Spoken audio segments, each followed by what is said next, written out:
मित्रों, सनातन धर्म के 18 पुराणों में से 1000 वीरों में से जीव पुराण का संबंध मनुष्य के जीवन से जुड़ा है।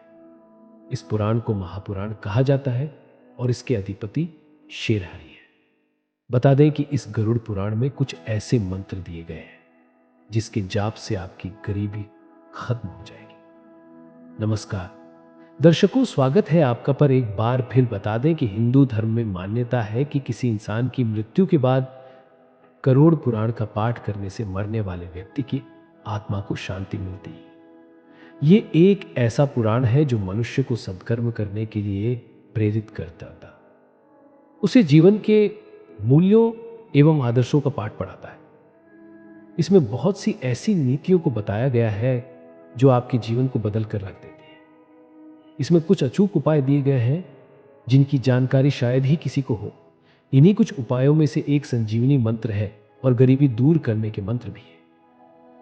आइए बताते हैं। संजीवनी मंत्र इस महापुराण में एक ऐसा मंत्र दिया गया है जिसे संजीवनी मंत्र कहते हैं।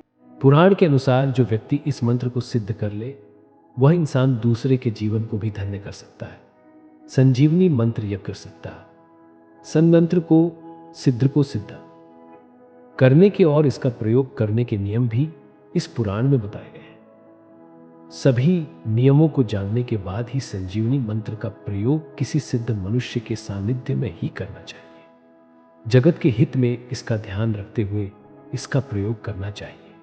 अब आपको बताते हैं गरीबी दूर करने का मंत्र। गरुड़ पुराण में गरीबी दूर करने के लिए खास मंत्र बताया गया है। ऐसी मान्यता है कि इस मंत्र के जाप से कुछ ही वक्त में गरीबी दूर हो जाती है और इंसान धनी बन जाता है।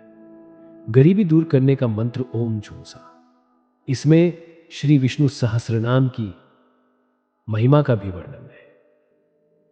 ऐसा कहा जाता है कि यदि 6 माह तक कोई इंसान इस पाठ को करे तो उसके जीवन की हर समस्या दूर हो सकती है और उसकी कोई भी इच्छा पूरी हो सकती है। इन सब के अलावा क्या आपने कभी सोचा है कि इतनी मेहनत करने के बाद भी आपके पास लक्ष्मी क्यों नहीं टिकती है? ज्योतिष शास्त्र कहता है कि माता लक्ष्मी हमेशा किसी के पास नहीं टिकती। जिसके ऊपर उनकी कृपा दृष्टि होती है उसके जीवन में ही वो एक आशीर्वाद के रूप में आती है और उसका पूरा घर भर देती है। लेकिन माता लक्ष्मी की प्राप्ति के लिए हमें कुछ बातों का ध्यान रखना चाहिए। साफ सफाई शास्त्रों की माने तो माता लक्ष्मी का आगमन हमेशा घर के पहले दरवाजे से ही होता है, जिसके चलते उस दरवाजे को हमेशा साफ रखना चाहिए। वही माता लक्ष्मी उसी घर में अपने चरण रखती है जहां रसोई साफ सुथरी होती है, क्योंकि रसोई एक ऐसी जगह होती है जहां अन्य देवता का वास होता है। रसोई को गंदा रखना उनके अपमान के बराबर होता है। बहुत से लोग अपनी रसोई में गंदे बर्तन फैला कर रखते हैं और सुबह उनको धुलते हैं।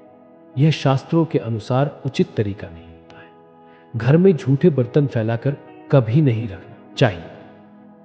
इससे अन्य देवता के साथ साथ देवी लक्ष्मी भी नाराज हो जाती है और ज्यादा दिन के लिए घर में नहीं रहती। उधारी का लेन देन। जरूरत पड़ने पर अपने संगीत साथी या परिवार के लोगों की मदद करना अच्छी बात है, लेकिन उधारी लेना और देना कई बार आपके लिए मुसीबत खड़ी कर सकता है। मदद करने के रूप में किसी को उधार देने से माता लक्ष्मी रूठ जाती है और आपके घर कभी नहीं आती। वहीं शुक्रवार को उधारी लेना या देना बहुत अशुभ माना जाता है।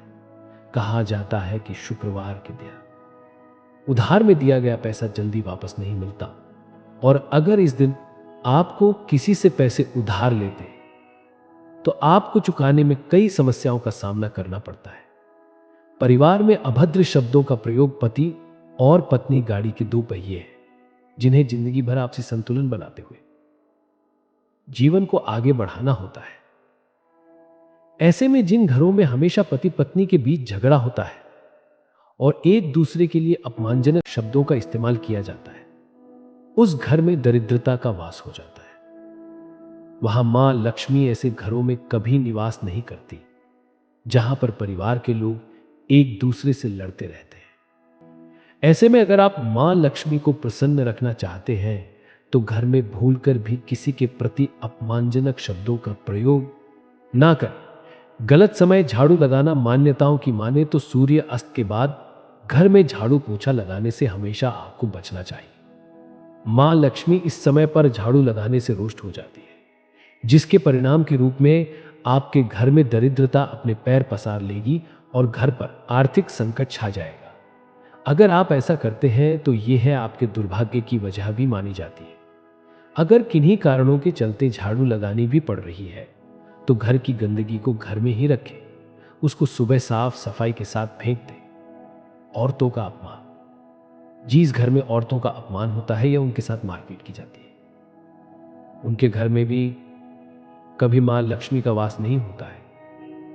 इतना ही नहीं, मां उस घर की सुख शांति सब भंग कर देती है। घर की औरतें भी मां लक्ष्मी का ही रूप होती हैं और उनमें मर्यादा, लज्जा, स्नेह और ममता जैसे गुण होते हैं। इसलिए घर की स्त्रियों का खासतौर से सम्मान करना चाहिए। औरतों का सम्मान करने वाला व्यक्ति जीवन में कभी भी परेशान नहीं होता और मां लक्ष्मी की भी कृपा बनी रहती है। बड़े बुजुर्गों का अपमान एक परिवार की नींव बड़े बुजुर्ग होते हैं, उनका अपमान भगवान के अपमान के बराबर होता है। सोचने वाली बात है, आखिर क्यों? माता लक्ष्मी इससे घर में आएंगी जहां भगवान का अपमान हो रहा हो। ऐसे घरों को माता लक्ष्मी का आशीर्वाद कभी नहीं मिलता। इसलिए कहा जाता है कि अपने बड़े बुजुर्गों का भूलकर भी अनादर ना करें और जहां तक हो सके उनकी सेवा करनी चाहिए।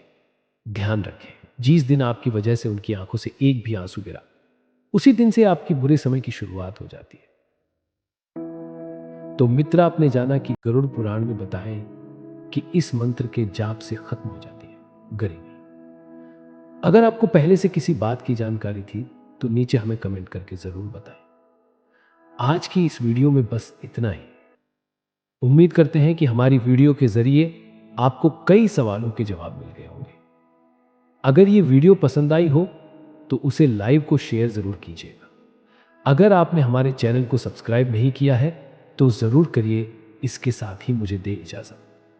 इस वीडियो को अंत तक देखने के लिए आपका बहुत बहुत शुक्रिया।